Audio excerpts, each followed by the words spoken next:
జగన్ చేస్తున్న రాజకీయ ఘోరమైన తప్పిదాలు ఏంటంటే, మొట్టమొదటిగా అతను అసెంబ్లీకి వెళ్ళకపోవటం. దానికి ఒక కారణం ఉండాలి. ఇప్పుడు మొన్న చంద్రబాబు వెళ్ళలేదంటే దానికి ఒక బలమైన కారణం ఉంది. కానీ జగన్ అసెంబ్లీకి వెళ్ళకపోవటం అనేది ఒక పితికితనానికి సూచన.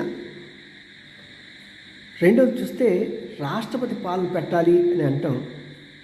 ఇంకా 37 రోజులు కూడా కానీ ఈ కొత్త ప్రభుత్వానికి అదేదో ఘోరం చేసేసింది, నేరాలు చేసే దాన్ని తొలగించండి, ఆ ప్రభుత్వాన్ని తొలగించేసి మీరు వెంటనే రాష్ట్రపతి పాలన పెట్టండి అంటాం పరమ పిచ్చితనం.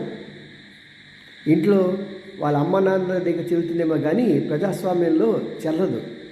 మరి ఇలాంటి తప్పిదాలు చేస్తే ఇంకా